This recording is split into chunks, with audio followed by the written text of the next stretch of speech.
Assalamualaikum warahmatullahi wabarakatuh.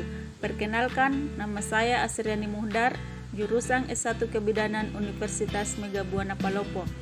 Pada kesempatan ini saya akan mempresentasikan tugas dari mata kuliah praktik profesional kebidanan, yaitu inteligensi emosional dalam praktik kebidanan.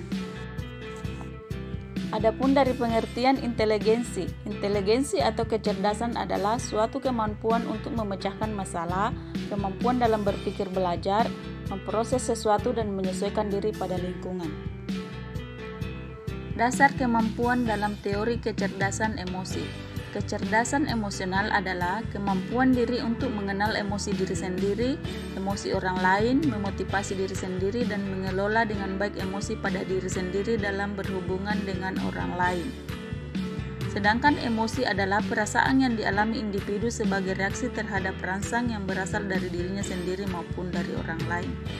Kecerdasan emosional mengajarkan tentang integritas, kejujuran, komitmen, visi, kreativitas, ketahanan mental, kebijakan, dan penguasaan diri. Adapun 5 kecerdasan emosional, Goleman mengungkapkan 5 kecerdasan emosional yang dapat menjadi pedoman pada individu untuk mencapai kesuksesan dalam kehidupan sehari-hari adalah: pertama, kesadaran diri; kedua, pengendalian diri; ketiga, memotivasi diri; 4, empati; dan kelima, kemampuan sosial. Ada 3 faktor yang mempengaruhi kecerdasan emosional. Yang pertama yaitu usia, kedua budaya dan sosial ekonomi, dan ketiga keluarga. Cara meningkatkan kecerdasan emosional: pertama, membaca situasi; kedua, mendengarkan dan menyimak lawan bicara; ketiga, berkomunikasi; keempat, mencoba berempati; kelima, pandai memilih prioritas; keenam, siap mental; dan ketujuh, fokus. Selanjutnya, praktek kebidanan. Praktek kebidanan adalah kegiatan pemberian pelayanan yang dilakukan oleh bidan dalam bentuk asuhan kebidanan.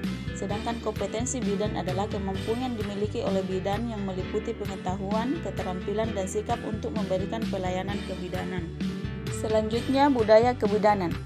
Kebudayaan adalah suatu sistem gagasan, tindakan, hasil karya manusia yang diperoleh dengan cara belajar dalam kehidupan masyarakat. Sedangkan budaya adalah norma atau aturan tindakan dari anggota kelompok yang dipelajari dari dibagi serta memberi petunjuk dalam berpikir, bertindak, dan mengambil keputusan. Adapun perilaku dan aspek budaya yang mempengaruhi pelayanan kebidanan, yang pertama, health belief, yaitu tradisi-tradisi yang diberikan secara turun-menurun; kedua, lifestyle, yaitu gaya hidup yang berpengaruh terhadap kesehatan; ketiga, health seeking behavior, salah satu bentuk perilaku sosial budaya yang mempercayai apabila seorang sakit tidak perlu ke pelayanan kesehatan, tetapi cukup dengan membeli obat di warung atau mendatangi dukun. Masyarakat sebagai tempat atau budaya. Masyarakat dapat digambarkan baik secara fisik sebagai tempat tinggal individu ataupun sebagai lingkungan kehidupan sosial di suatu tempat tertentu. Sebagian besar individu hidup di masyarakat bersama orang lain.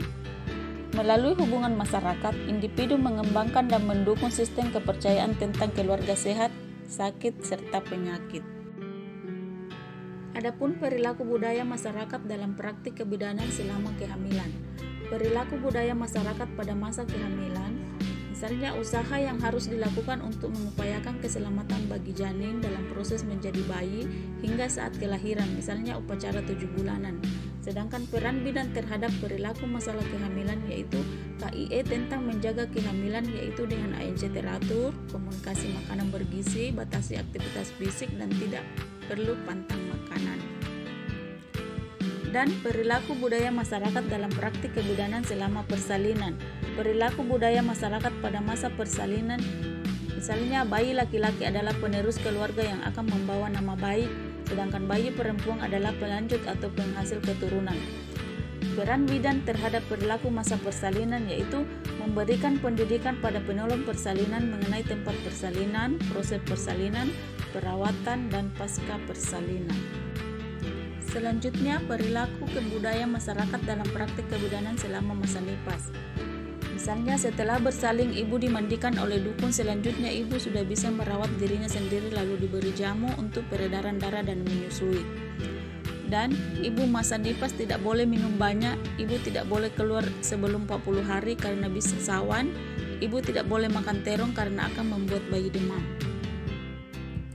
Selanjutnya, perilaku budaya masyarakat dalam praktik kebidanan selama perawatan bayi lahir, yaitu perilaku budaya masyarakat pada perawatan bayi baru lahir, seperti ramuan tali pusat diganti tiap hari sampai putus, tali pusat yang sudah lepas dibuat jimat atau obat.